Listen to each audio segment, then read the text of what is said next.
All right, Mr. Lally, whenever you're ready. Thank you, Your Honor. Good morning. Good morning. Could you please state your name and spell your last name? My name is Nicole Albert, Albert. And where do you live? Norwood. And about how long have you lived in Norwood? About a year. And prior to moving to Norwood, where did you live? Where did you live prior? Canton. How long had you lived in Canton? My whole life.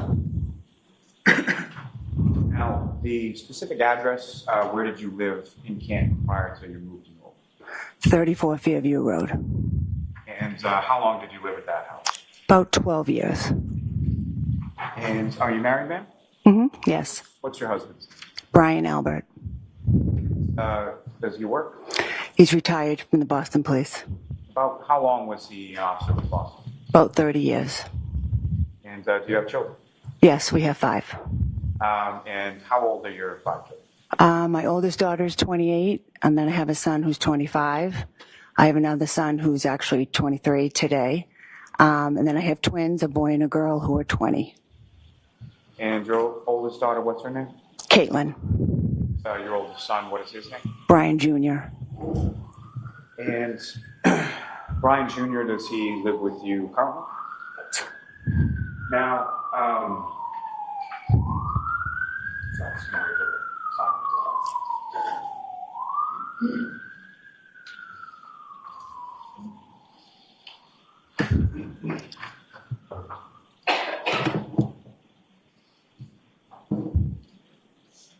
your other children, do they live with you as well? My oldest daughter lives with her boyfriend in Easton, and my son Brendan lives with us. He's just finishing up college, so he's graduating this month from college, so he's back with us. My twin daughter, goes to college, so she's home now for the summer, but she has an apartment in Bridgewater, and then the twin boy is in the military. And which branch is he? The Marine Corps. Now, if I could turn your attention to January 28th, 2022. You recall that day? Mm-hmm. And do you recall what day of the week that was? It's a Friday. And at the time of January 28th, 2022, did you work? Yes, I've been a part-time lunch lady for about 9 years. And you've since retired, is that correct? I'm sorry? You've since retired from that? I haven't retired. I just didn't go back this past year, but. And around that date so January 28th, 2022, what, if any, significance was the next day of January 29th? January 29th was my son Brian Jr.'s 23rd birthday. And over the course of that week, sort of leading up into the weekend, what, if any, plans did you make with reference to your son and his birthday?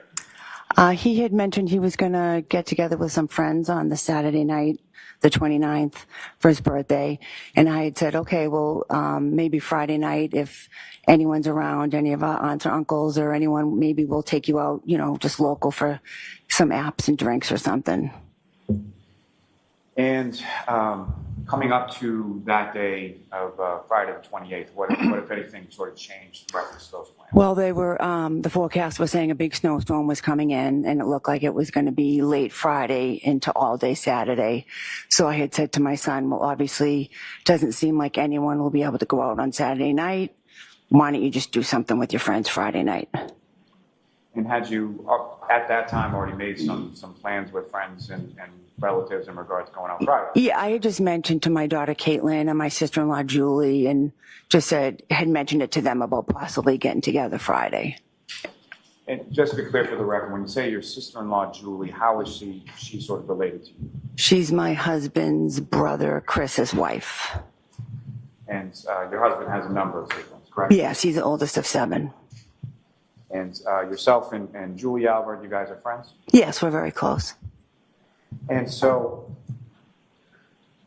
also just one last question, sort of leading up through the course of that week, where did your husband Brian go? Sort of last minute, I believe it was Thursday of that week, he went to New York for a funeral. And do you know who the funeral was in regard to? It was for a New York police officer who had just been killed in the line of duty. And do you recall how got there, as far as how he went from Canton I to New York? believe he may have flown Thursday to New York, and then the plan was to fly back Saturday, but that changed with the weather, and he ended up, they didn't want to get stuck there, so after the funeral Friday morning, they drove home. A friend of his had driven, so he got a ride back with them on Friday. And only if you know, but as far as that friend that he drove back with on Friday, do you know who that was? The friend who I believe had the truck there and drove was Brian Higgins. And is that someone, Mr. Higgins, that you were familiar with prior to that date in January? Yes, he was a friend of my husband's.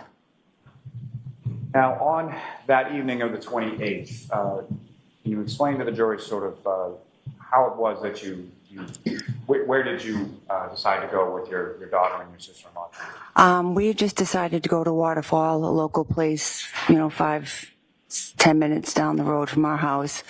My sister-in-law, Julie, picked me up at my house, maybe 7:30, 7:45, and we went to the Waterfall, and I believe my daughter and her boyfriend, Tristan, were already inside at a table. And when your sister Julie came to pick you up the house, in addition to yourself and your son Brian Jr., who, if anyone else, were one of his friends there at that I time? believe 2 girlfriends may have already had come, and they were just sitting in the kitchen when I left. And so you go out to the waterfall. When you get to the waterfall, where within the establishment did you go? We came in, walked in. I believe to the left there was just some small tables, and I think Caitlin and Tristan were already sitting there, so we sat down at the table, and we ordered food, and just hung out for a little bit, had food and some drinks. And as far as drinks were concerned, do you recall sort of what you were drinking that night? I was probably drinking White Claw. God bless you. Now, later on in the evening, was there any sort of live entertainment there? Yes. After we ate, my daughter's boyfriend Tristan left shortly after because he was going to be going out shoveling, working with a plow guy. So he was planned to go home and just sleep, take a nap, because he was going to have to get up like in the middle of the night to go out and do that. So he had left. So it was just me, Julie, and Caitlin. And at one point, the waitress had said, "Oh, band's going to be setting up where you're sitting. Can I move you?" So she just kind of moved us over to like a high top table. And then after you were moved over to the high top table, who, if anyone else, came in to join your group? Shortly after, I believe my sister Jennifer and her husband Matt came in. I had texted her just saying I was there if she was interested to come by.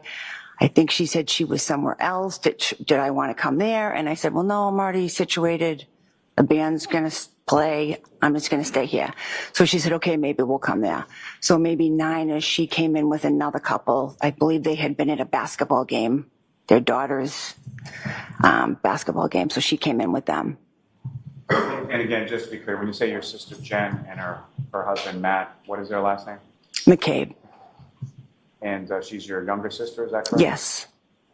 Now, as far as after they came in, who, if anyone else, sort of came in and joined your group? Shortly after that, I believe Julie's husband, Chris, came in. He worked up the street at his pizza shop. So I believe shortly after 9:30, he came down, he came in. And then in the meantime, my husband was, getting close to being back to the area from driving back from New York. So I had texted him and said, hey, me and Katie and whoever else are here, if you want to come by. And he was like, oh, I'm kind of tired. It's been a long day. And I just pushed him a little, oh, well, Katie's here. She, just come. She wants to see you. So he's like, all right, maybe I'll pop in. So I believe so it was Jen and Matt and the other couple, and then Chris came in, and then I believe maybe around 10, Brian came in. And after your husband Brian came in, was there anybody else that came in and joined you? Shortly after, maybe 10:30, his friend Brian Higgins had come in. So your husband Brian and Brian Higgins came in separately about a half hour apart? I think so, yes. And following that, who, if anyone else, came into the establishment and sort of joined your group at the high top table? A little bit later, I think approximately 11, John walked in with his girlfriend. And when you say John, who is John? John O'Keefe. And how did you, or did you know John O'Keefe prior to that night? I didn't know him that well. I think I had only met him once, maybe twice through my sister. Brief interaction. I think when he first walked in, actually, I didn't recognize him. I think I said to someone, "Oh, who's that?" Because they were kind of walking towards our table. And they said, "Oh, it's John O'Keefe." I said, "Oh." So they came in and they just kind of went to the end of the table where like my sister Jennifer and Matt and Chris and Julie were, because they knew them. I had never met Karen and I'd only met John once or twice. So they kind of just went to the other end of the table where Jen and Matt were, who they know, and Chris and Julie, who John had been neighbors with for a couple years. So they were all just kind of at that end talking. And probably pretty well understood, but just to be clear, as far as the sister that you knew of John through, that was your sister that was there, Jennifer? Yes, Jennifer. And as far as you referenced his girlfriend, had you ever met his girlfriend before that night? No. Had you ever, so you had never met Karen Reed prior to that night, as far as you recall? No. And at any point in time, did you have any interaction, or what, if any, interaction did you have with either Mr. O'Keefe or Ms. Reed? At one point, John walked by, towards me and my daughter at the table and said, "Hey, I'm going up to the bar. Did you guys need a drink or anything?" And we said, "No, thank you." I think he then kind of stopped and spoke with my husband for a minute, probably was asking him the same thing. Then John went back up to the bar, and then he went back down to, where he'd been standing. And that was the only interaction I had with him. And as far as your understanding or your knowledge of Mr. O'Keefe, did you know what he did for a living? Yes. And what did he do? I knew he was a Boston policeman. And was he somebody, if you know, that worked with your husband?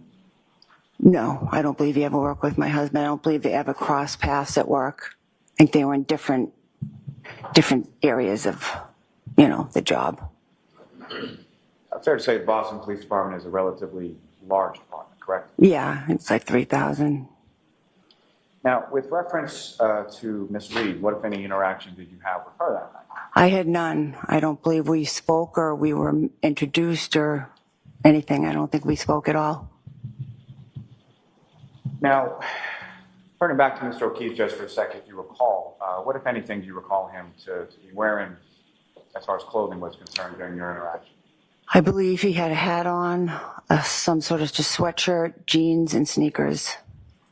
At any point in time that you saw him or while he was talking to you, did you see any sort of like winter jacket or big coat or anything like that? No. And as far as his clothing was concerned, did you observe it to have any sort of tears in it or any dishevelment, anything like that? No. And as far as his face was concerned, or any sort of outward part of his body, did you observe, or what, if anything, did you observe with regard to injuries on him or anything like that? Nothing like that. Now, as far as your home was concerned, was that somewhere that either Mr. O'Keefe or Ms. Reed had ever been to before? No. And over the course of the evening, what, if any, discussion was there that you heard or were a part of in regard to sort of what Chris was going to do or where to go after leaving the Waterfall? Well, after the band wrapped up, I was getting ready to leave, and I just kind of leaned over to my sister Jennifer and said, "Hey, Brian Jr.'s at the house. I think he just has two friends there. He's going to be turning 23 at midnight. If on your way home and you wanted to swing by and say happy birthday, if you want to do that, come by and do that." And she was like, "Okay, And then I was just kind of gathering up my stuff, and I got ready to leave. It may have been mentioned at the table, but I had no idea, if anyone else was interested in doing that or wanted to do it. I had just said it to my sister. And if anybody else had wanted to join or come along, would that have been an issue? Oh, no, I would have no problem if anyone sitting with us had come. But as far as you knew, you just communicated that to your sister Jennifer, and whatever happened after that happened? Yes. And when you say sort of the band was wrapping up and the bar sort of winding down, is that correct? Yes. Okay, about what time was that? Like 12:45. And about what time was it, if if you know, about what time was it that you left the bar? A little before 12, 12-ish. And who, if anyone, left with you? It was me, my daughter, Caitlin, and my husband. And how did you get, bless you, how did you get from the waterfall back to your house on Thursday? My husband drove the three of us back to Fairview Road. And when you came outside of the waterfall and were sort of, getting into your car and about to drive home, what, if anything, did you observe as far as the weather or what was going on at that point? It was just starting to snow a little, nothing major. Just a little snowfall started coming down. You could still sort of see the street and the blacktop. Yeah. And again, about how long a car ride is that, generally speaking, from the waterfall to your house on Fairview? 5 minutes, 7 minutes. And as when you arrived at Fairview, who, if anyone, was there when you got there? When we arrived and I came in, my son was sitting there with his two friends and my nephew Colin, who is Julie and Chris's son. He was there. I kind of bumped into him when I walked in. I didn't realize he was there. I said, "Oh, hey, what are you doing here?" And he said, "Oh, I just stopped by to see Brian, but I'm about to leave. My ride's about to be here." I said, "Oh, okay." And let me back up just for a minute. So when you arrived there, your husband Brian was driving. Where does he park in relation to the house? We pulled into the driveway. And typically, is there sort of an order to it as far as where the cars go, like his car versus your car versus any other car? Not really, no. Recall on that evening which side of the driveway he pulled into, the left? I believe it was in front of the left garage. And when you come into and enter into the house when you were living there at 34 Fair, was there, how many doors are there sort of on the front of the house? Well, there's a side door by the garage, and then there's like a front door in the front of the house. And is there any sort of particular rhyme or reason as to which door you would be entering? We usually use the side door. Initially I didn't like that because the side door walked right into the family room. So I kind of liked the other door. You could walk into a foyer you could take your shoes off, stuff like that. But eventually the people just didn't want to, it was, quicker to walk in the side door for the kids, I guess. So they would just go in the side door. But I think that night, because of the weather and it was wet out, I think I went in the front door so I could walk into the foyer and take my shoes off or wipe my feet or whatever. But some of the other people still may have gone in the side door. And when you sort of come into that front door where you were going in to sort of take your shoes off in the foyer, is that when you ran into your nephew Colin? Yes. And about how old was Colin around that time? It was 17. And you mentioned that he had a ride. Did he give you any indication as to who that ride was? He didn't mention at that time who the ride was. And that sort of interaction that you had with Colin in your house prior to him leaving and walking out, about how long a period of time is that? Couple minutes, not even, just a quick interaction. And then he left the home. You didn't see him for the rest of the night. No. And then you come into the home, and again, I'm sorry, who was there sort of initially when you come? So my son Brian and his two friends Julie and Sarah were just kind of sitting at a kitchen table in like the dining room area of the kitchen. If you could explain to the jury sort of the layout of your home at Fairview. So you walk into a foyer, and then where is the kitchen related to that? Well, if you walk in, if you go to the right, it's like an open doorway, and that's kind of like the dining room part of the kitchen, but then it extends to the back of the house where it's like an island and like the sink and the counters and the cabinets and all that. So it's just like long. So as far as the dining room and the kitchen, is there any sort of like wall or structure? Or anything No, it's open in between the two of those things. And then if I were to go sort of further back within that home beyond the kitchen and the dining room, what's back there? Well, to the right, there's like the family room. And is there anything as far as a wall? Can you see into the family room? You can. It's like an opening. Yeah, it's not completely open, but there's an opening. So if someone was standing in the family room and you were standing in the kitchen, you could see them, converse with them, that kind of thing. Yes. And when you come in and your son Brian Jr. is sitting around the table with two girls, Sarah and Julie, what are they doing? We're just sitting there. Was there any sort of music playing or anything like that going on? There may have been. I'm not sure if there was music playing at that time, but there might have been. When you say at that time, was there anything that happened later on? Well, later on, I remember that we had music connected to like a little speaker that we were playing. ADL, Yeah, but when I first walked in, I don't remember if they had music going or not. And you get back to the house, and what is it that you're doing sort of when you come back?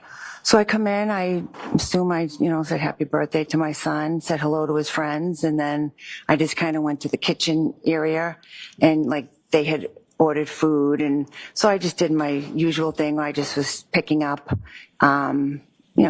wasn't a huge mess, but I was just picking up the area, cleaning, probably check the bathroom to make sure that was clean. Just my usual thing that I do, just picking up around the house. And I don't mean to minimize this in any way, but you basically did the mom thing where you go around and start cleaning up, correct? Yeah, yeah. And is that something that you did sort of continuously throughout the evening, or? Yeah, that's kind of what I do. Now, after you arrived home, who, if anyone else, came by your house? Well, once we were there, it was me and my daughter and my husband, and Brian Higgins had come in. And then it was, Brian and his two friends were already there. And then my sister Jen and her husband Matt came in maybe like 12:15-ish. And so, Mr. Higgins, did he come in around the same time as you, or did he come after or before? Yeah, he came in the same time. I mean, I think he might have pulled up to our house before us. But we got out of the car and went right into the house. So I assume he just came in, basically around the same time. Do you have any idea sort of what Mr. Higgins was driving that night when he came to your house? I believe it was a Jeep. Do you have any idea where, in reference to your house, where Mr. Higgins parked? I'm not sure. I thought it was out on the curb facing up Fairview, maybe by our mailbox, but it could have been in the driveway. I'm not 100% sure. Not something you were particularly paying attention to? No. And at some point after you and your daughter and your husband and then Mr. Higgins comes along, about how long a period of time is it between your arrival in the home and then when Ms. McCabe and her husband come? 15 minutes, 20 minutes. And as far as your nephew Colin, when he had left, was Ms. McCabe and her husband there yet? No. And when Ms. McCabe and her husband come, where is it that, while you're at your house, where is it that everybody sort of comes? They came in and they sat down at the kitchen table with Brian and his two friends, and then I believe my daughter Caitlin was sitting at the table as well. And back at your home after leaving the bar, was there any drinking that was going on there afterwards? Yeah. And about how long, skip forward to a little bit, people had left your home, about how long a period of time was it that people, from the time that you arrived back from Waterfall to the time that people sort of left and you closed down? By the time everyone left, it was probably close to 2. And who was the last person that left? My daughter, Caitlin. And do you know how it was that she left, or who, if anyone, picked her up? Her boyfriend, Tristan, picked her up because, like I said, he was going to have to get up anyways overnight to do the shoveling, plowing thing. So I think she didn't want to get stuck probably at our house for the next day. So she had just said, hey, can you... Okay, I'm going to end your answer there. Next question, Mr. Lally. Now, prior to your daughter Caitlin leaving, let me ask you this. As far as people leaving from your house, what was sort of the order of how people left and when people left? I believe Brian Higgins left first, approximately 1:30-ish. Then Jennifer and Matt and Brian's two friends left 12:45, 12:50. And then, 1:45, 1:50, I'm sorry. And then Caitlin was probably closer to 2. And when your daughter Caitlin left, who, if anyone, was left downstairs and sort of awake between yourself and the other people that lived there? Just me. So your son and your husband have both gone up to bed at that point? Yes. And at any point in time, so you mentioned that there were a number of people that were sort of around the table in the kitchen, right? Mm-hmm. And Is that yes? Yes, sorry. where did anybody else go sort of around your house during that time? I know at one point, my husband and his friend Brian were in our family room. So I kind of went in there and was talking to them. We had some shelves on the wall that just had a bunch of pictures, old pictures from our wedding or when Brian was in the Marine. So we would just kind of look at them, laughing, talking about them. We stood in there for a little bit talking.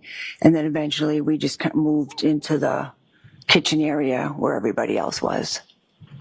And to your knowledge, had Mr. Higgins been over to your house at any point prior? He may have been at our house for a graduation party, but I wasn't sure if he had ever been inside because the party was outside. It was a cookout. So I don't know if he'd been in that part of my house. Now, as far as the outside of your house, at any point in time during the course of the evening, did you hear anything unusual, see anything unusual outside of your house? I didn't. At any point in time, did you go, were you aware of anybody coming to your house that didn't come in? I was only aware at one point I saw my son, I think, either looking out the window or at the door, and his friend Julie, she went out the side door, and I said, to Brian, is Julie leaving? And he said, well, no, she had asked her brother for a ride. Objection, Your Honor. Sustained. So no conversation, and Mr. Lally's going to ask another question. Okay. So you saw your son's friend Julie go outside? Mm-hmm. Okay. And, So that has to be a Sorry. yes or no. Okay. Sorry. and at some point, did Julie come back into the house? Yes. And about how long was it, if you know, that she was outside before she came back? I don't think it was very long, couple minutes. And over the course of the entirety of the evening, at any point, did anybody else, other than the people that you've talked about previously, come into your house? No. And specifically, John O'Keefe or Karen Reed that you saw at the bar earlier that night, at any point in time on the evening of the 28th or the early morning of the 29th, did either of those people come into your house? No, they never came into my home.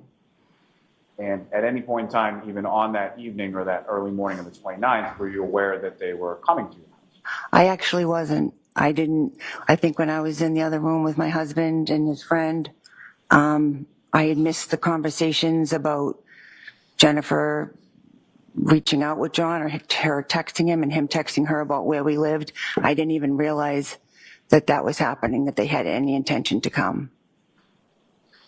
Let me ask you a little bit about sort of going back to the Waterfall just for a brief moment. Over the course of your time there, how would you describe sort of the tone or how was everybody at the Waterfall? It was fine. It was a nice night. It was nothing out of the usual, just had a good time. So nothing abnormal, no arguments, no fighting or anything like that? No. Same question as it relates to back at your house now at 34 Fairview Road. How would you describe sort of the atmosphere back there? Same thing. We were just hanging out, sitting around the house talking, having a good time, nothing crazy.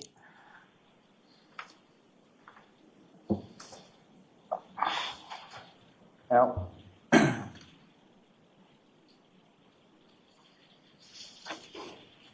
after your daughter, Caitlin, gets picked up and she leaves, what, if any, how long did you stay up after that? I think once she left, I just did my final cleanup of the kitchen and, shut the lights, and I went upstairs to bed. And do you recall anything about locking the front door or any of the doors to your house before you went up to bed? No. Is that something that you would always do, typically do, never do? It was type of thing, we have 5 kids, everyone's coming in and out at different times. Like the last person in was supposed to lock it, but then, we changed the doorknobs and immediately the keys got lost. It was just always a disaster. So a lot of times the door was just kind of left unlocked. And when you went up to bed, you share a bedroom with your husband, Brian, correct? Yep. And was he awake or asleep when you He got was awake. He was just lying in bed watching TV. Now, as far as over the course of that evening after you come up to bed with your husband, do you recall anything about him talking to anyone on the phone or any phone conversations or anything like that? I do not. At some point you fall asleep and then you wake up the next day, is that right? Yes. And turning your attention to later on that morning on the 29th. So you had gone to bed about what time? Probably 2:30ish, somewhere around there. And it's a little unclear from my question, but when you go up to your bedroom, about what time is that? About 2-ish. And so the 2:30 that you're talking about, is that sort of when you fall asleep? Yeah, sometime around there. And from that next morning, how is it that you wake up the next morning? Well, at some point between 6 and 6:30 that morning, my sister Jennifer came bursting into my bedroom. And comes bursting into your bedroom, is that correct? Yes. And what, if any, how would you describe your sister Jennifer, and how was she sort of acting at that point? Well, she came in, my husband and I just kind of sat up in bed, and she's saying, he's out in the snow, we found him out in the snow, we don't know if he's okay. And my immediate thought was just that something had happened to one of my children, something had happened to one of her children. I couldn't imagine why she was in my bedroom at this time in the morning. And I'm like, Jennifer, what are you talking about? And she's like, Objection. Your second. All right, next question. Sharon, if I may? Can we approach? Okay. Let me back you up just for a second and I'll get back to this. As far as when your sister Jennifer comes into your bedroom, do you know about what time that was? between 6 and 6:30. And it's fair to say that's not a normal occurrence. No, it's never happened before. And if you could just describe your sister Jennifer's demeanor when she first comes into your bedroom. She was hysterical. And she says some things to you, and then where did you go from there? Well, I tried to ask her what was going on, what is she talking about?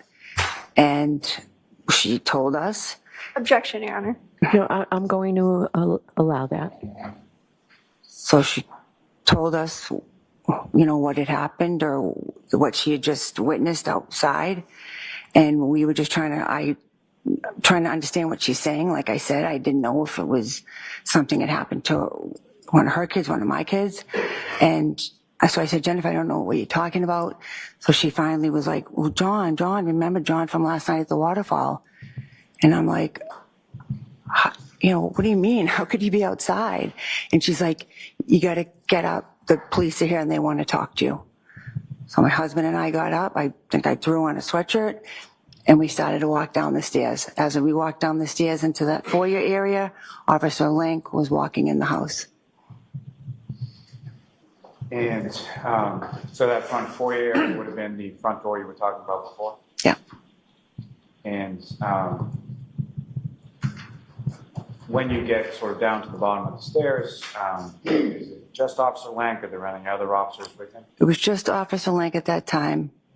And the door was halfway open. I kind of pushed it open, looked out, and I saw like a cruisers and a couple of guys, standing out in the snow. And I said, Jennifer, where's John now? Objection, Your Honor. Okay, I'm going to ask you to move on, Mr. Lally. The objection is sustained. As far as when you looked outside, did you see any ambulance or fire truck or anything like that? No, I didn't see an ambulance. I did see maybe 2 cruisers. I don't remember if there was a fire truck there. I don't think there was, but I'm not sure. And as far as Officer Lank or any other officers, these are officers with the Canton Police, is that correct? Yeah. And where did they go once you opened the door? So he came in the house, and I believe around the same time Jennifer's husband, Matt, had come. I assume she had called him or whatever.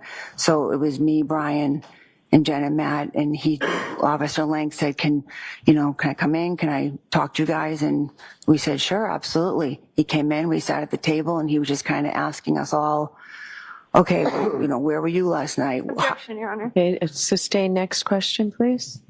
The table that you're talking about, where in the house did you talk to officers? That same dining room area.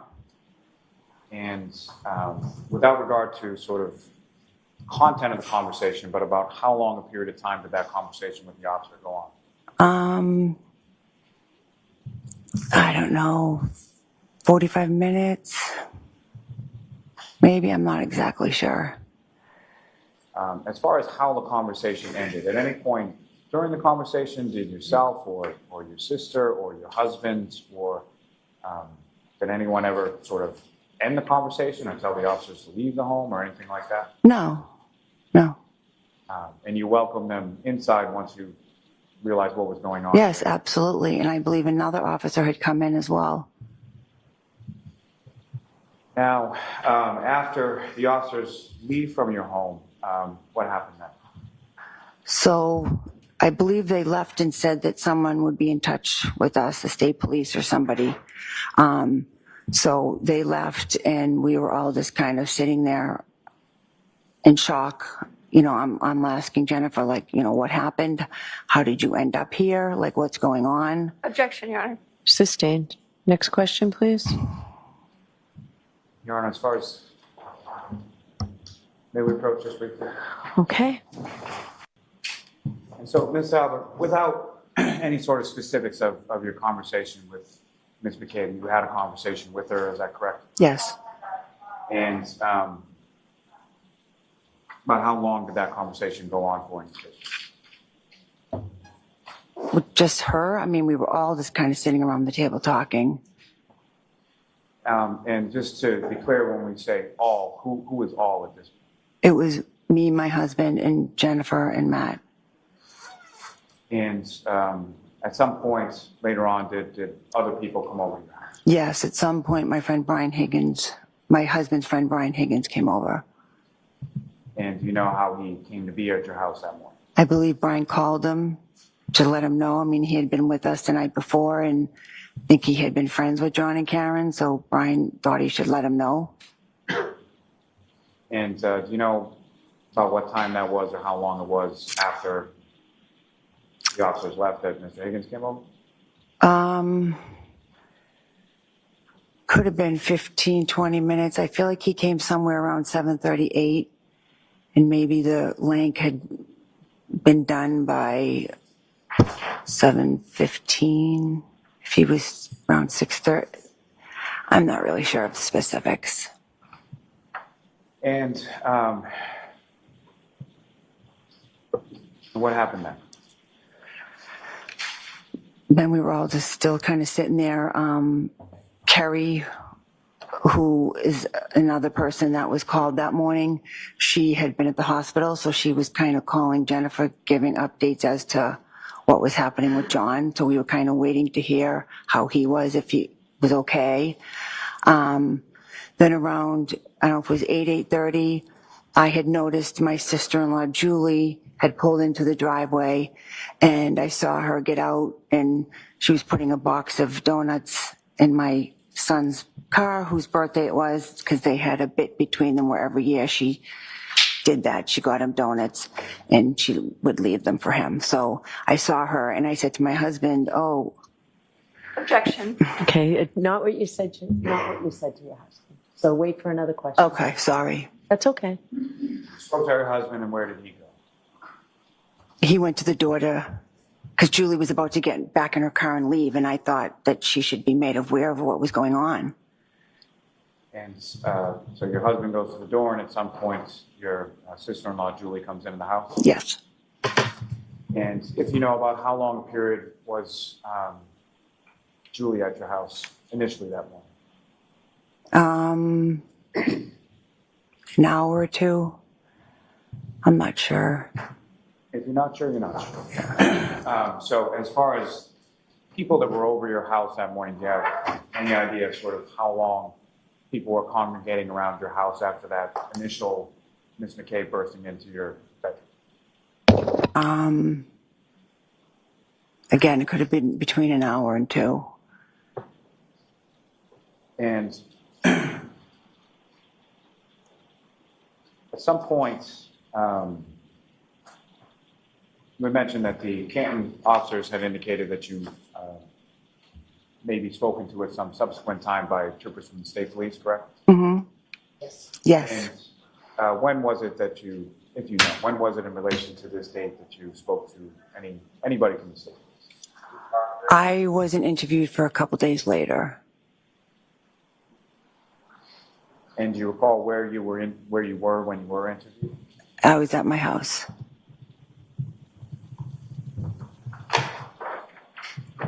Now, with reference to, you indicated that on the way back from the Waterfall to your house at Fairview on the night previous, on the 28th and of the 29th, it had just started to snow, is that correct? Mm-hmm.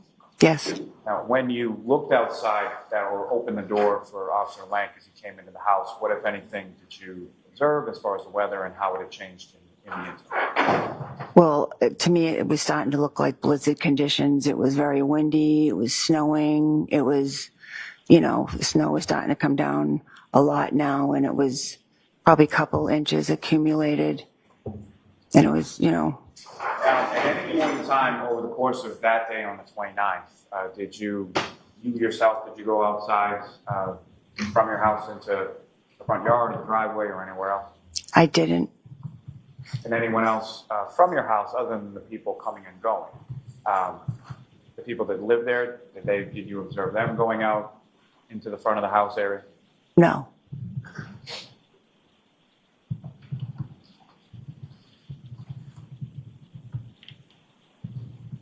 May I approach the witness? Yes.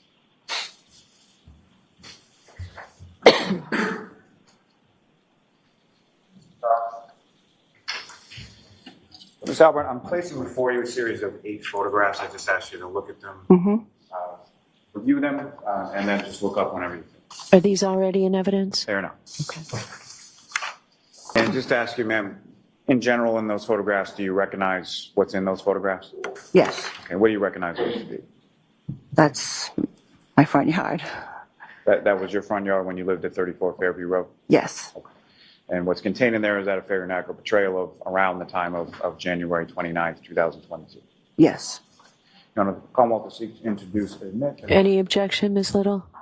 No objection, Your Honor. Thank you. Your Honor, with the court's permission, first I'd just like to start with Exhibit 58 on the screen. Okay.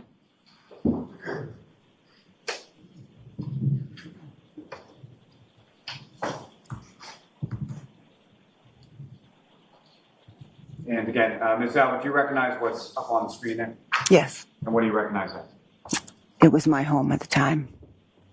And from this photograph, do you see that front door area where the foyer is and the side door area that you were talking about on your house? Yes. If you could, using the laser pointer in your hand, just direct the jury's attention to where each of those are and indicate where they are. That would be the very front door, and then the side door is over here in between. And as far as the sort of what's in the front portion of this photograph, do you recognize that as if I'm standing and facing as this photograph is your house, where you lived at 34 Fairview Road? What, if anything, do you have as sort of a landmark or an item that you observe in that sort of left area of the yard? Flagpole? Is there a fire hydrant there as well? Yes. And do you see anything as far as like a box or something like that? Yeah, I believe there was some electrical box that I don't think we ever actually knew what it was or what it did. So fair to say all the years that you lived there, it's not something that you utilized or even knew what it really did? No. Now this particular area of the yard, in its relation to the house, was that a part of the yard that was used or utilized by the family all that much when you lived there? No. And that part of the yard where the fire hydrant, flagpole, that is, how close is that to sort of the next door neighbors abutting of the property? It's pretty close. It's almost, I would say, on the, close to the property line. Now, as far as from the side of the road, in between sort of the curbing from the roadway and your front lawn, there's nothing there as far as a sidewalk or anything like that, is that correct? Right. And the curbing that's between sort of the roadway and the front lawn, how would you describe that? Is it a sharp curb, rounded curb? It was kind of a rounded curb. Now, with reference to your driveway, do you see that depicted in this particular photograph? You can't really see it in the picture, no. But I mean, it's would be over here. Thank you. Yeah. If I could direct your attention to the next photograph that you have before you. Mm-hmm. This gentleman, if I could have that one up on the screen as well.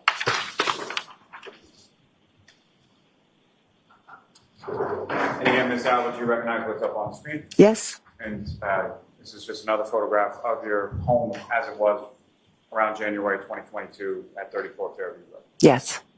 And from this photograph, do you see now sort of the driveway and where that is? Yes. And if you could just indicate to the jury sort of where in this photograph that would be. The driveway was right here. The two garage doors, and then there was driveway right along here. Now, in reference to that driveway, or in reference to your family at the time that lived at the house, about how many cars would there typically be when everyone's home parked in the driveway? Could have been 4. Let me think. 1, 2, 3. I think 4. And who would those vehicles be typically operated by, and what kind of vehicles are we talking about? I had my car, which was a Cadillac SUV. My husband had his work car. And then we had, I think, a Ford Explorer. And then the kids were driving a Ford Escape, maybe? All sort of bigger cars, all sort of SUVs? Is that Yeah. Yeah. If I could direct your attention to the next photograph.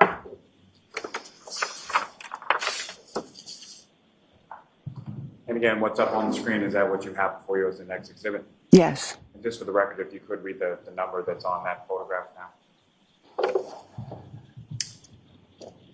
60? And again, what's up on the screen, is that just another depiction of your home at that time? Yes.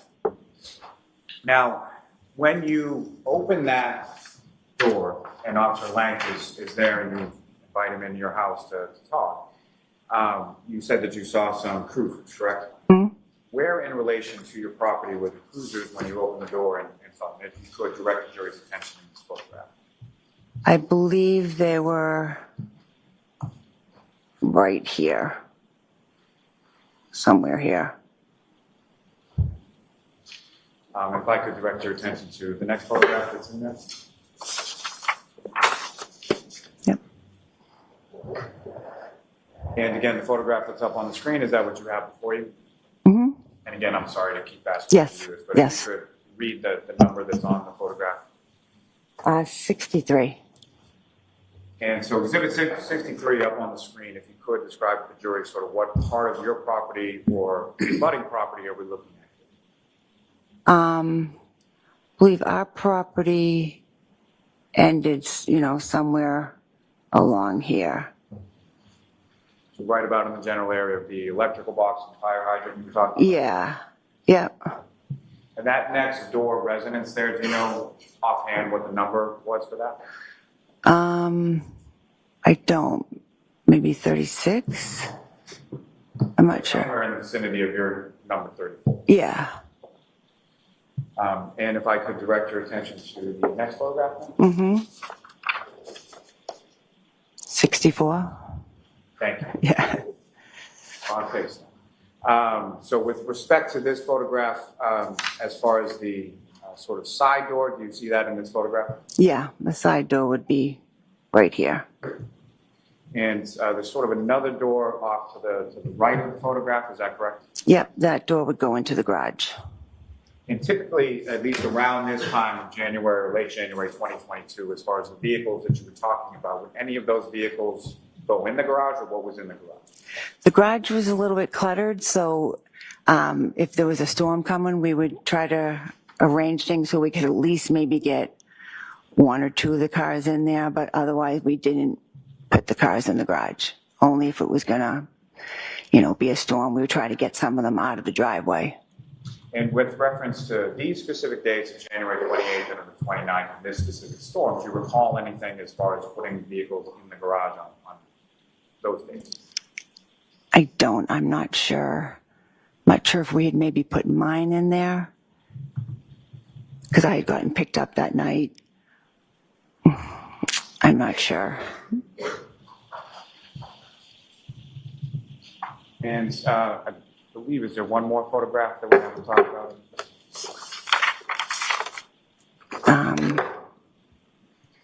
58? May I approach, Ron? Yeah.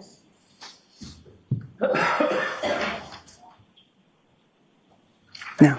Okay.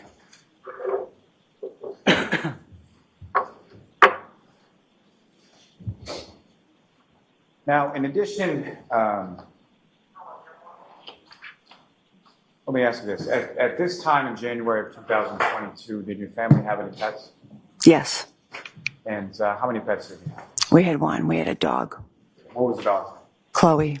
And what type of dog was it? She's a German Shepherd mix. And how long had you had the dog at that point? About 6 years, I believe. And do you recall sort of when you got the dog, how you got the dog, or where you got the dog from? We got the dog from a shelter in Texas. And what type of, so shelter, fair to say it's a rescue dog? Yes. And where did the dog typically go within the house? It was when it was allowed anywhere in the house. And as far as nighttime, would there be any sort of particular pattern of where the dog would sleep? Yes, at nighttime when we went up to bed, it came up with us and it slept in our bedroom. And at any point in time, during the time from when you returned from the waterfall to your home, where was the dog at that point? Well, the dog had been up in the room, and I believe my husband, when we first got in, brought her down to let her out to go to the bathroom. And when the dog went out to go to the bathroom when you lived at 34 Fairview Road, where would the dog go? How would that dog leave? Well, she pretty much she knew the door where to go. So when she had to go, she would go to that door, and she would just go out and run in the backyard and go and on her own. So on her own, and someone would sort of stand at the back door? Yes. And the back door that we're talking about, what kind of door is that? It's a regular door. I mean, is Like- it a door that opens? Is it a sliding door? Oh, yeah, no, just a regular door, and it had, I think, a storm door, behind it. And the backyard area of your home at 34 Fairview, when you lived there in around January 2022, how was that enclosed at all? It was fenced in. So dogs couldn't get out if everything's closed up in the backyard. Yes, as long as the gates were shut. And as far as that particular evening, after you returned from the waterfall, you indicated your husband let the dog out. About how long a period of time was the dog outside? I believe it was pretty quick. She went, did her business, and came back in. I think she might have walked around the kitchen for a minute or two, and then I think you just brought her back upstairs. And to your knowledge, did Chloe the dog, did Chloe go outside at any other point over the course of that evening? No. Now, at some point, obviously you've moved from 34 Fairview to North, correct? Mm-hmm. And when about was it in relation to this incident of January 29th, 2022 that you moved?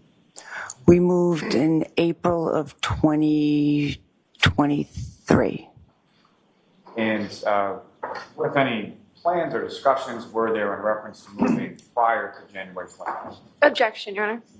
So not the specifics, but generally, not the conversation. We had always planned to move, but it was in our plans that, what kids were starting to get older, we were looking to possibly downsize. So at the end of 2021, My husband's brother had sold his house. Objection. No, I'm going to allow that. My husband's brother had sold his house and got a good deal for it. It sold pretty quickly. The market was really good at that time. So we just started thinking, hey, you know, the kids are getting older. A couple of them had already moved out. We weren't going to be able to stay in that house. You know, it's like a 5-bedroom house. Once our kids were gone, my husband and I wouldn't have been able to maintain that. Needed a lot of work. We couldn't afford it. You know, so we said maybe now's the time we should put it on the market and see what happens. So I think in November, December. So hold on. Next question, Mr. Lally. Sorry. No, that's okay. So you put it on the market, it sold, and then you moved to it. Objection leading. The objection sustained. Ask a non-leading question. When was it that the sale was finalized? April of 23. And as far as selling the house, what, if any, relationship did that have to what occurred on January 29, 2022? It had no relation to it. We had already had thoughts and plans of doing it before that happened. We had reached out to a realtor in the end of 21. May I have 1 moment, Ron? Yes.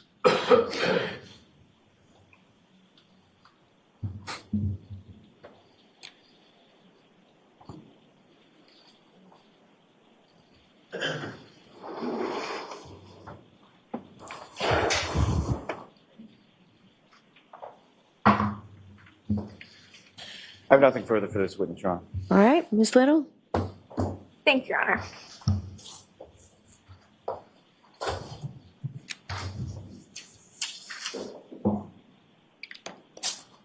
Good afternoon, Ms. Albert. Hello. You were at the Waterfall Bar and Grill on January 29th for approximately 4.5 hours. Is that correct? I was there from, say, 7:45 till about midnight. About 4 hours? Yeah. And you were there with a group of individuals, including Brian Albert, Jennifer McCabe, Matt McCabe, Julie Albert, Chris Albert, Caitlin Albert, and Tristan Morris, and then were later joined by Brian Higgins, correct? Yes. Okay. You testified that John O'Keefe and Karen Reed joined your group around 11 p.m. Is that right? Approximately. Over the course of those 4 hours that you were there, did you see any sort of tension whatsoever between John O'Keefe and Ms. Reed? Well, no, they were only there for an hour when I was there, but I didn't have really any interaction with them. But no, I didn't see anything. So based on your observations, everyone appeared generally happy and in good spirits, correct? Yes. Yep. At any point while you were at the Waterfall Bar and Grill, did you observe Karen Reed stumbling, slurring her words, or otherwise appearing to be under the influence? I did not, but again, I never engaged in any sort of conversation with her. Did you observe your husband and Brian Higgins engaging in sort of practice fighting techniques while you were at the Waterfall Bar and Grill? I saw them fooling around with each other, yeah. Okay. Your Honor, if I could show just a screenshot of a video that's been previously marked. A screenshot of it? Sure.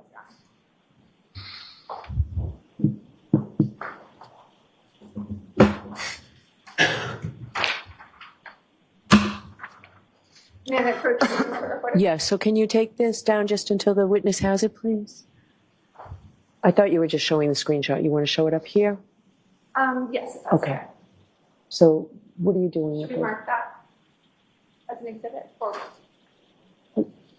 I don't think there's a need to. I thought you were showing something to the juror that you were just going. Okay. if I could show you this photograph. Mm-hmm. All right, so we will mark it for Oh, identification. sorry.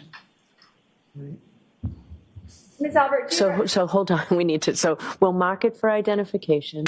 All right, so you want to display it on the screen now, Ms. Little? Yes, Your Honor. Okay, sure, go right ahead. Ms. Albert, do you see the two individuals sort of in closest frame to us with their backs turned to us? Two males? Yeah, I know it's kind of hard to see. yeah. Who is the man that has just been zoomed in with the logo on the back of his sweatshirt? I believe that's Brian Higgins. Okay. And then the person with that sweatshirt is, you said Brian Higgins? I think. Yeah, it's a little hard to tell. Over the other individual who's sitting right next to him. And I know this is kind of hard to see because the number's blocking it. Yeah. But does that appear to be your husband to the left, kind of in a fighting stance? Yeah, I think so. Okay.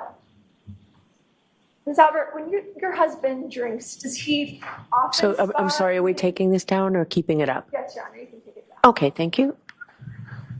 Ms. Albert, when your husband drinks, does he often get into sort of these practice sparring, practice fighting stances? Is that common for him? Objection. No, I'm going to allow it. No, I don't think so. So this type of behavior was unusual for him. No, I think they were just fooling around. I don't think there was anything much to it. My question was, is it unusual for you to see him sort of practice fighting? I wouldn't call that practice fighting. I think they were just fooling around. And yeah, maybe I've seen him do that other times, but it was fooling around. They weren't practicing. Let me put this a different way. You do know that your husband is a highly trained fighter, correct? Objection. I'll allow that. Absolutely not. Your husband has no fighting experience whatsoever? A highly trained fighter? No, he's not. He has boxing experience, correct? Objection. So I'm going to see you at sidebar on this, please.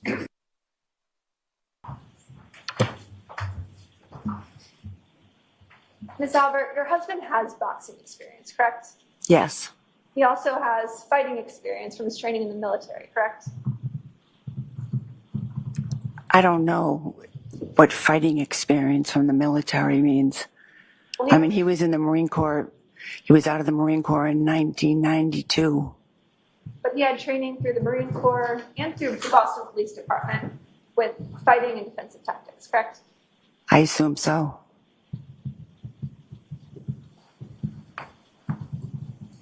Ms. Albert, you testified earlier that you left the Waterfall around, I believe, 11:45. Is that correct? No, I said I think closer to 12. Okay. Could I show you what's been previously marked as Exhibit 53? Your Honor, could I have permission to publish Exhibit 53? Okay. And Mr. Bates, if I could have you start the video at 5:14.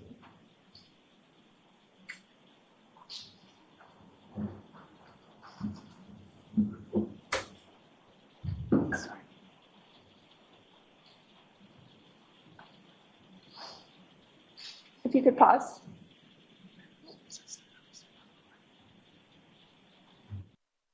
This video? No, I don't. Do you see the woman that's in the lower quadrant? Do you recognize that individual at all? I don't. It's so I can't tell who that is. I know this is not the best video, so I'll play a little bit more and see if you might be able to recognize it. You don't recognize who that individual is? I mean, it could be me. I'm not sure. I can't really tell. All right, so this is an instance where the video has to speak for itself, right? Understood, Your Honor. You could play just for a little bit longer. Good pause. Did you recognize the woman that just sort of walked forward? Yes. Now seeing the coat, I recognize that it's me. Thank you. And did you see what was in your hand when you walked by? I don't. You could play just a little bit more.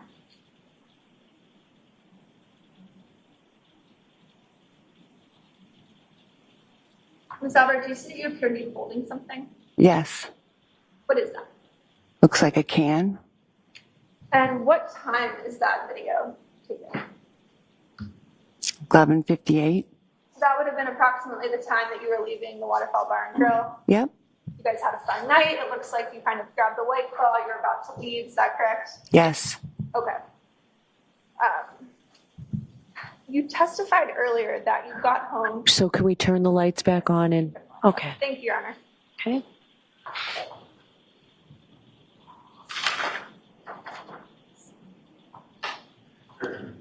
Let me switch gears a little bit. You testified earlier that there are 4 cars that are usually parked in the driveway at 34 Fairview, correct? Yes. And you listed at least the make and model of about 3 of those vehicles. Yep. Do you recall that? Yep. You said there's a Cadillac that usually is parked in your driveway, there's a Ford Explorer, and there's a Ford Escape, correct? Yep. But you also said there's a 4th car. That's your husband's work vehicle. correct? Yes. Yep. What type of car is that? That's a Ford Edge. A black Ford Edge. Yes. Yep. Is there a reason that you didn't want to state or commit to that in front of this jury when you originally testified? No, there's no reason. I was just trying to think of all the different cars. We have 5 kids. We've had a lot of different vehicles. I was just saying it as I remembered it. News coverage in this case has revealed the importance of a Ford Edge. Objection, correct? Your Honor. Sustained. In your mind, a Ford Edge has significance to this case, doesn't it? Objection, Your Honor. No, can you answer that? Does a Ford Edge have significance in this case to you? I've heard it talked about. Yeah. And what you've heard talked about is that an eyewitness saw. Objection, Your Honor. I'm going to stop you on that. The objection sustained. Ms. Albert, you know there's significance to the Ford Edge, and that's the one Objection, Your Honor. that you did not mention in your initial testimony, correct? So I'm going to allow that question. Can you answer that? I just was trying to think of all the different makes and models. I did not purposely say that. Okay.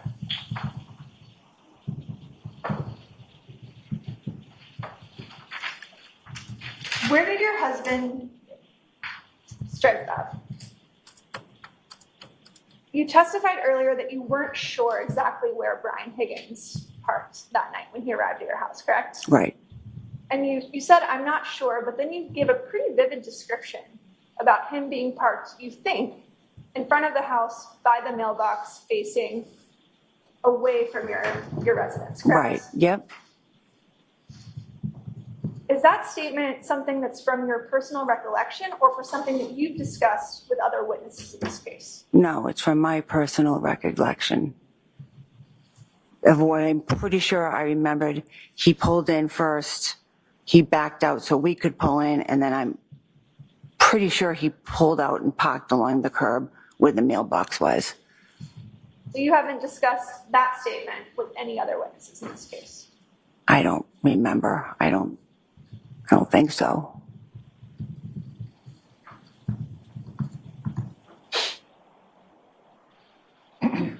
You testified earlier that when you arrived at 34 Fairview, your son, Brian Albert Jr. was there, Julie Nicole was there, Sarah Levinson was there, and that your nephew, Colin Albert, was also present, correct? Yes. Okay. Can you describe sort of your interaction with Colin Albert when you walked in the door? It was literally, I was coming in. I think we almost bumped into each other. I said, I didn't realize he was there. I said, hey, what are you doing here? He said, oh, I just come by to see Brian, but my ride's on its way. I'm about to leave. And I said, oh, okay. And I said, all right, I see ya. And he just kind of continued on. I think he must have went out the door. So when you first testified, I believe you stated that you saw Colin seated at the table with Brian Jr., correct? When I testified, when? Earlier today. I don't believe I said that. Shortly after he got up. No, I don't believe I said that. You never said that he was initially seated with Brian Jr. No, I'm pretty sure I said when I walked in, I immediately saw him. So when you walked in the door, you're saying he was already leaving to go get his ride, correct? He was standing and looked to me like he was getting ready for someone who was coming to pick him up. Got it. And when you pulled up with Brian Higgins and Brian Albert, that all happened around the same time, correct? Yes. And you have never mentioned seeing any other vehicle waiting outside the house for Colin when you arrived, correct? No.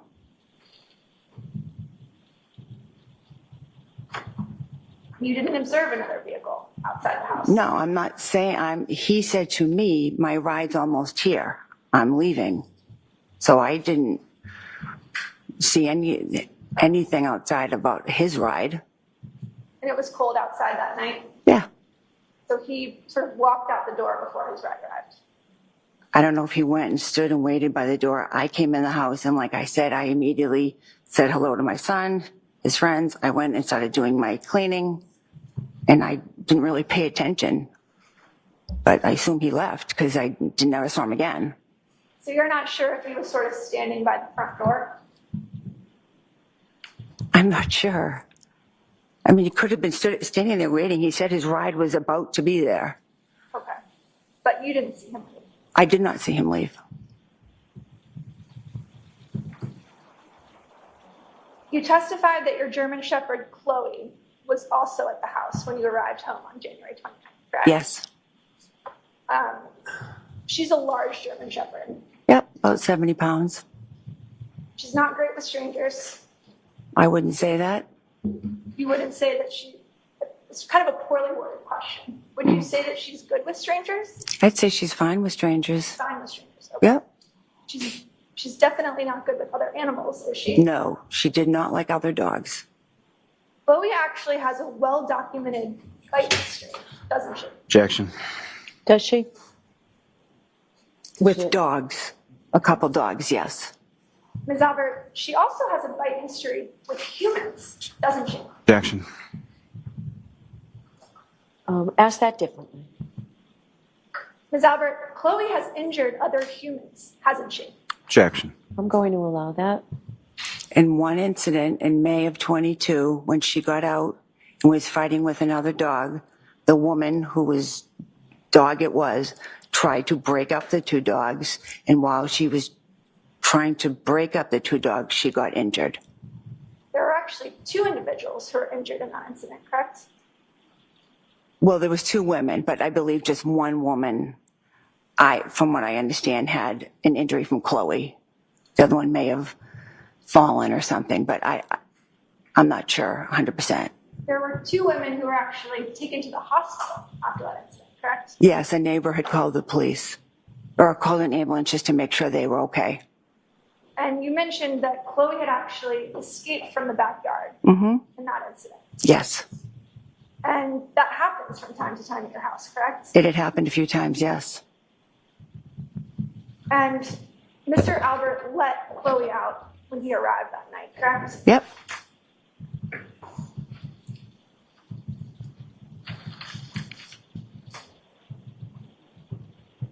Ms. Albert, you don't have Chloe anymore, do you? Nope.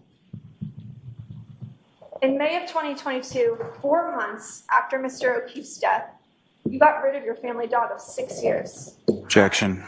Oh, is that true? Is that when you got rid of your dog? I did not get rid of my dog. I rehomed my dog.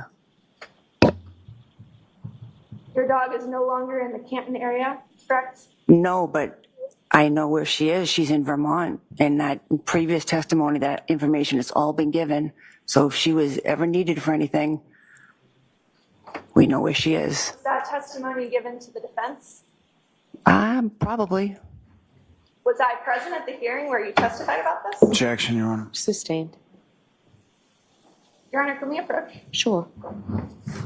Ms. Albert, you're aware that we actually sought records regarding Chloe and her bite history, correct? Objection, Your Honor. Was it from this witness? It was. That's a yes or no from there. Yes or no? Well, it was from a custodian. Okay. I'm going to sustain the objection.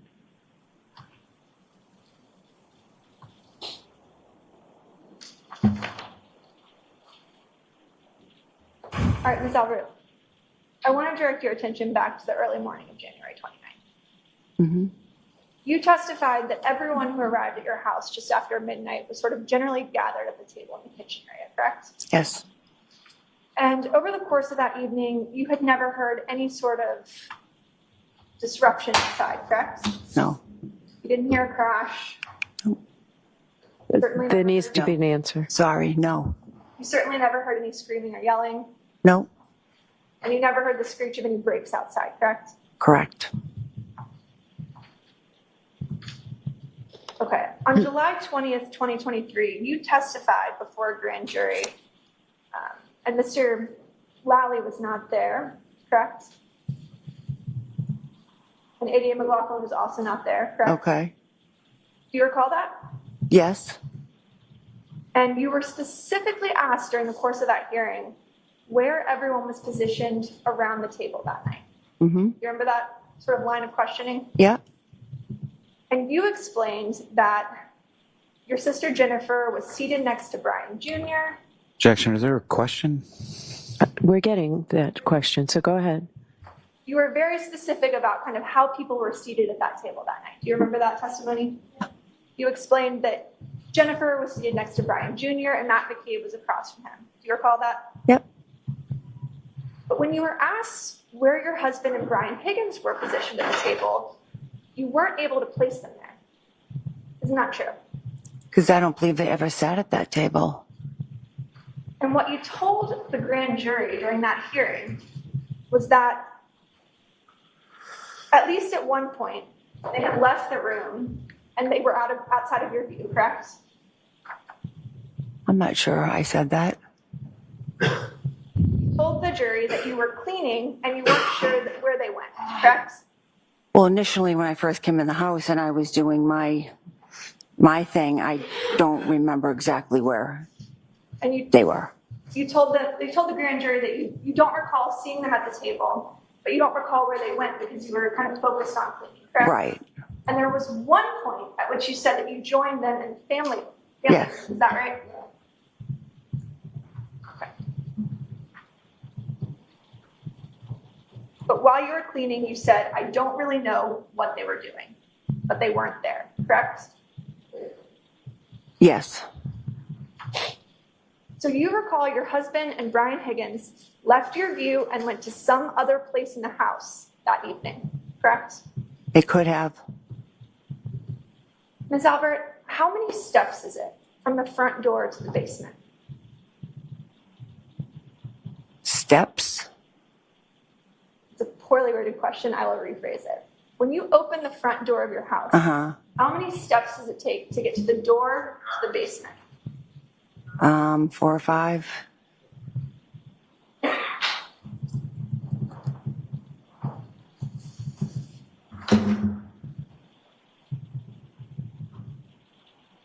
You testified earlier that Brian Higgins left 34 Fairview first, correct? Yes. Then Matt McCabe, Jennifer McCabe, Sarah Levinson, and Julie Nagel left together, correct? Mm-hmm. Yes. And the very last person to leave your house that night, you said today under oath, was your daughter Caitlin, correct? Yes.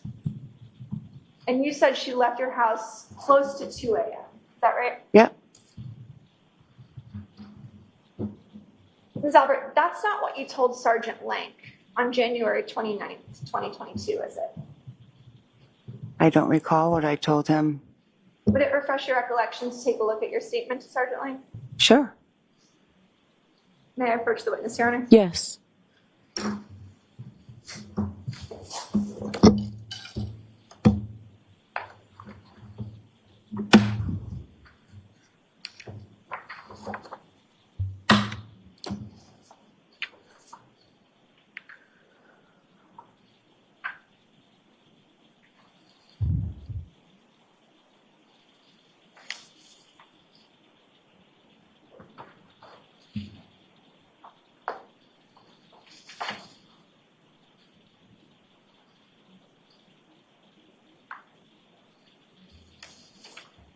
Okay, I'd like to direct your attention to page 2 of the supplemental. Would you show the prosecutor, please? Yes.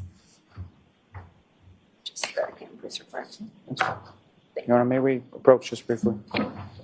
Okay. May I approach? Yes. Okay. I'd like you to take a look at page 2. Mm-hmm. And you don't need to read it out loud, but if you could read this very last paragraph here, Down at 7? Or, actually, this section right Okay. here, the second paragraph to the bottom.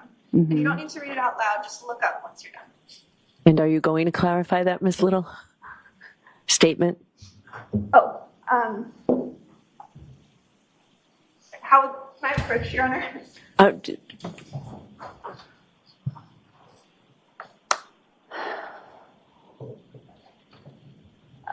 Ms. Albert, this is just a police report containing an interview that was conducted, correct? Yep. With Sergeant Lank on January 29th, is that right? Yes, the morning of. Thank you. Have you had a chance to? Yes, Is your yeah. recollection, is your recollection refreshed? Yep. Isn't it true that you told Sergeant Link that your daughter left at 12:15 on January 29th? I do not recall saying that. I've maintained in every interview testimony I've had that she was the last to leave. So I don't know, it was very confusing that morning. Officer Link was trying to ask everybody, where had you been? Where had you been? When did you get here? When did you leave? I don't know if somehow it was misconstrued, but I've always maintained that Caitlin was the last to leave. Understood. And that's because Sergeant Link was talking to everyone at the same time, correct? Yeah, I mean, we're sitting around the table. It was a little, everyone was, we're all in shock, and it was a little confusing. Sure. It was more of a conversation than an interview. Is that right? I guess you could say that. Yeah, Coach. Yes.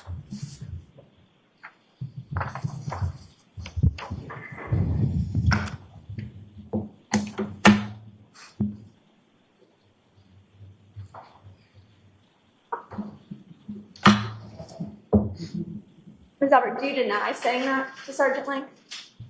I don't believe I said that. I think maybe someone was saying, oh, Jen and Matt got there at 12:15. He misunderstood. It got misconstrued later in his notes. But I've always said, in any other time I was questioned, that my daughter was the last one to leave. So I don't. So you weren't trying to protect your daughter? No. You were forthcoming about always providing the troopers with information about the individuals who were present that night? Yes. Okay. Ms. Albert, you and your family discussed this case at length before your interviews with law enforcement, correct? Objection. I'll allow it. Did you? Of course, we discussed the case, but just everything that was going on, we were trying to figure out what happened.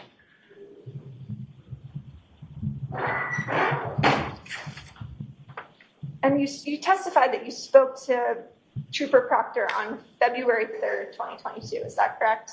Yes. That would be 6 days after this occurred. Is that right? Yep. And that's the very first time that you were ever interviewed by Massachusetts State Police. Yes. Correct? Yep. Aside from that sort of conversation you described with Sergeant Link. Yeah. Yep.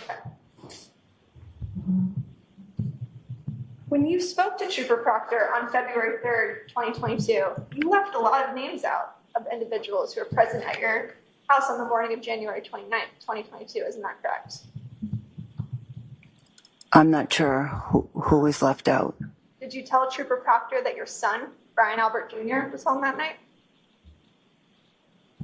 Was home the night of his birthday, or what do you mean? Yes, the night of his birthday. Well, yeah, he was home with his friends. Did you tell that to Trooper Proctor? I assume I did. So if it wasn't in his report, that would have been his mistake? Objection, Your Honor. Sustained. Did you tell Trooper Proctor your daughter, Caitlin Albert, returned home with you after the waterfall?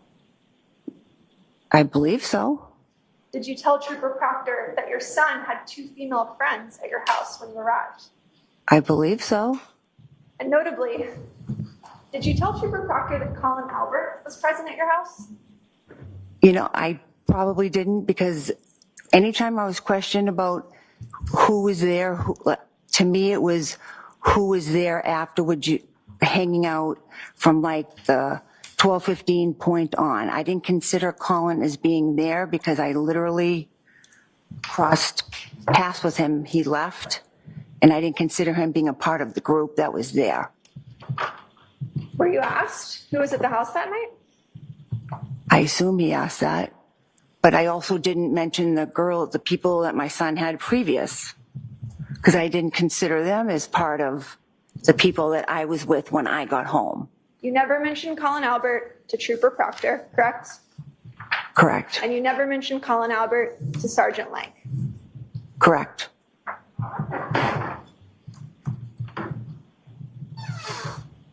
Ms. Albert, you knew that if you gave Trooper Proctor the name of your nephew, that he would have to interview him, correct? Objection.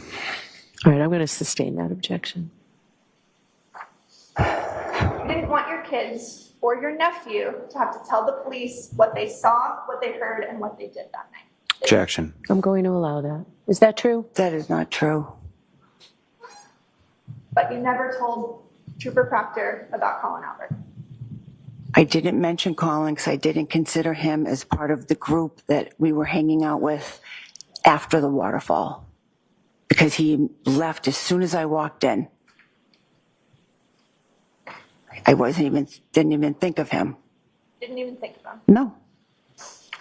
Didn't think it might be important for the state trooper who was investigating this case to know the individuals who were leaving at the precise time that Mr. O'Keefe and Ms. Reed arrived at the house. Objection. Sustained.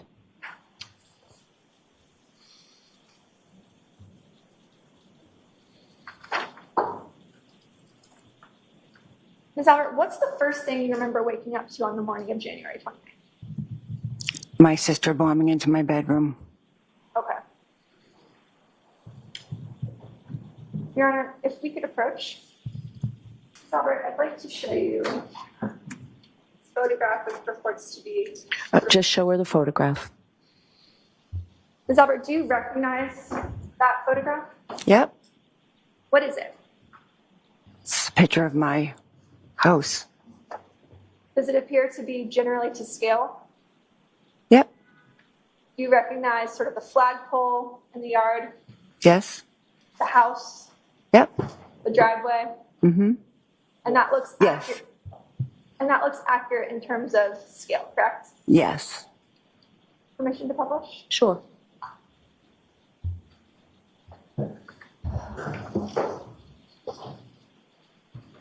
Ms. Albert, where is your bedroom located? Do you want me to show it? Yes, if you could explain. Right up here. So your bedroom is in that upper left-hand quadrant, correct? Mm-hmm. Yes. The far left window, that's your bedroom window. Yep. Is that right? Yep. The two of them. So on January 29th, you had two bedroom windows on the left side of the house that were facing the front lawn where Mr. O'Keefe's body was found, correct? Yes. You're aware that Ms. Reed, Jennifer McCabe, and Carrie Roberts arrived outside your property around 6:04 a.m., correct? Yes. Did you hear any fire trucks that morning? I did not. Did you hear any ambulances? I did not. You didn't see the flashing lights of emergency vehicles outside your bedroom window? I did not. My blinds were shut. My curtains were closed. I did not see anything. You testified the very first thing you remember was Jennifer McCabe waking you up in your bedroom. Yes. So I'm sorry, just to keep track, are we going to take this down now, Ms. Little? Or we can keep the lights on? I just want to keep track of that. Yes, ma'am. Okay. Thank you. Okay.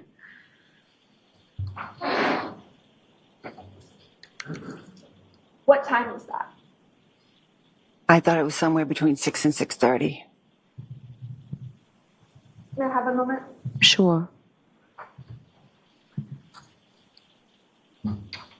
I If I told you it was around 6:45 based on video surveillance footage, would you quarrel with that? if that's what you say. Okay. Does that sound about right to you? Yep. I initially from the beginning just said 6:30. I wasn't quite sure. Ms. Albert, what about the two calls that you received from your sister at 6:07 and 6:08 a.m., which were answered? I never answered any phone calls from my sister that morning. You're aware that the Cellbrite records indicated that you answered two calls from your sister. Objection, Your Honor. And 6:08 a.m. The objection sustained. Your Honor, may I approach the witness? Okay.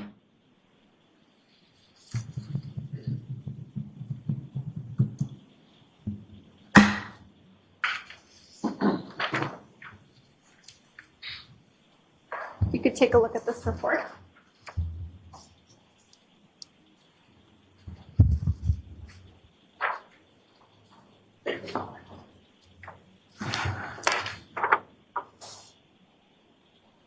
Ms. Albert, you received, If I could just see what's being shown to the witness before.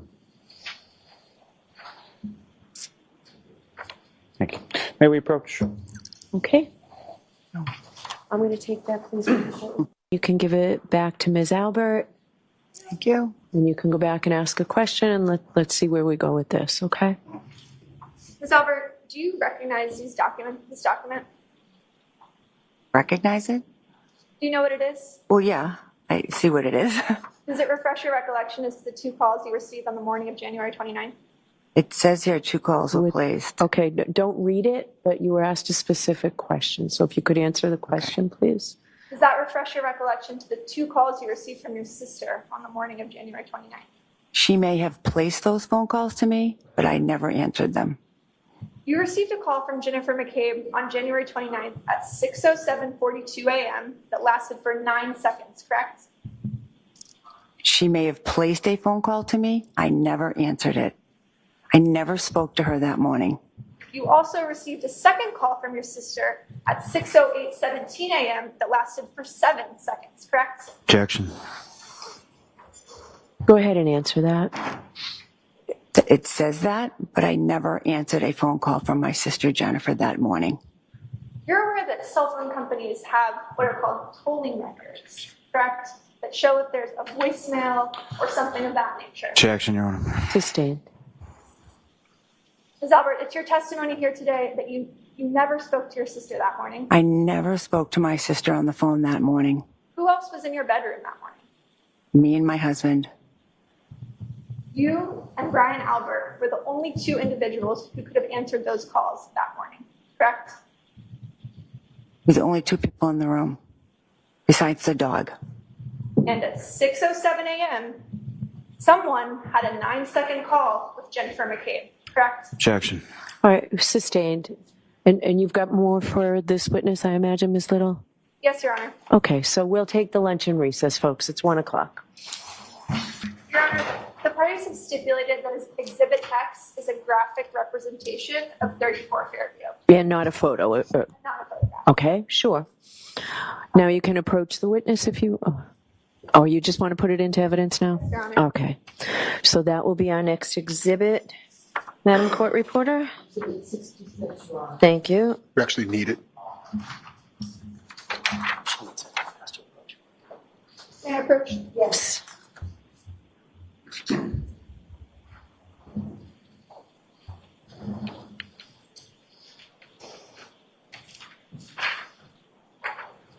Ms. Albert, you testified that Jennifer McCabe woke you up around 6:45 a.m., correct?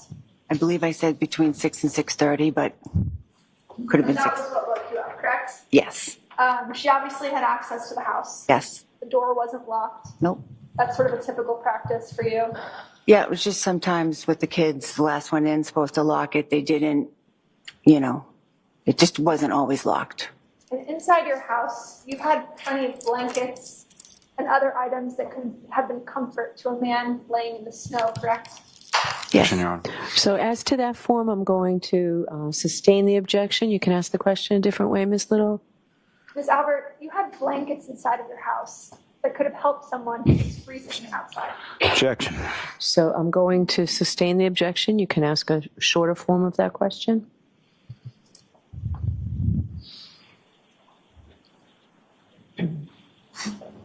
Ms. Albert, you had blankets in the house, correct?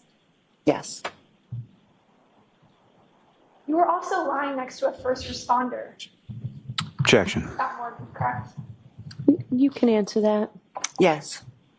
And neither you nor your husband came outside to help John, correct? We did not go outside because we had no idea what was going on outside. We were sound asleep until my sister came into my bedroom. No further questions. Okay. Still Alley? Thank you, Your Honor.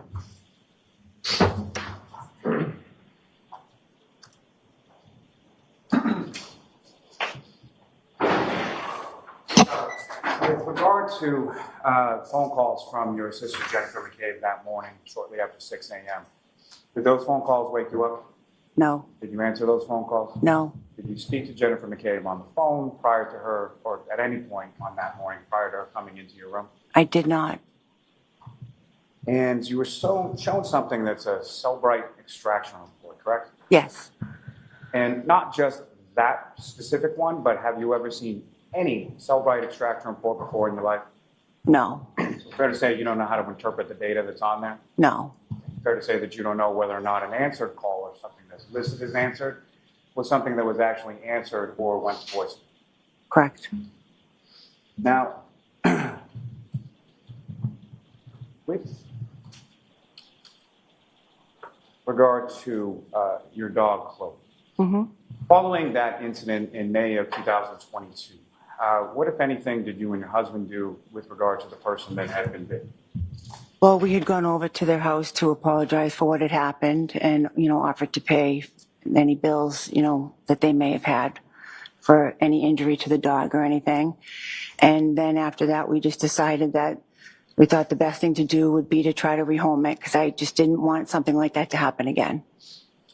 And can you explain to the jury sort of what are the steps that you took in the process of rehoming your dog? Well, initially I had called a bunch of shelters and they were pretty much telling me that it would be hard to rehome her. She was dog aggressive and they would probably have to put her down.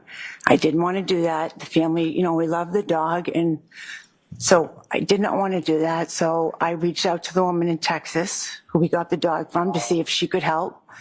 And she said, she couldn't take it back, but she would try to help me out. So she ended up finding a woman who lived in Vermont. I think she lived alone. She had a big property. It seemed like a good fit. She wanted to take Chloe, and we made arrangements, and I went and met this woman halfway, and I gave her Chloe. And what, if any, conversations or contact have you had with that woman in Vermont since rehoming your dog? For a few months after Objection, Your Honor. So not the substance of it, but Have you had contact with the woman in Vermont? Yes, I did for a few months, back and forth. Now, with reference to Chloe, when your sister Jennifer McCabe comes into your bedroom hysterical that morning of January 29th, was Chloe in the room at the time? Yes. You were asked some questions about the evening or the early morning when people had come from the Waterfall back to your home, correct? Mm-hmm. And at some point, you were cleaning and Mr. Higgins and your husband were out of your line of sight, is that correct? Yes. How long a period of time are we talking? I don't, it wasn't very long, a couple minutes. Wasn't watching where everybody was and what everybody was doing. Fair to say, relatively short period of time. Yes. Yeah. I have nothing further. okay. Briefly, Your Honor. Okay. So you need to take this down, sir. Thank you. There was something that was just up there. Go ahead. Ms. Albert, you never received any voicemails from Jennifer McCabe on January 29th, did you? Not that I'm aware of. You also have never produced, pursuant to our request, any documentation about the whereabouts of Chloe. The objection sustained. I'm going to strike that question. Disregard the question. Well, questions aren't evidence, so we can leave it on the record, but the objection sustained. You've never turned over any information about the location of Chloe since the pendency of this case, have you? Objection, Your Honor. May we approach? I'm just going to sustain the objection.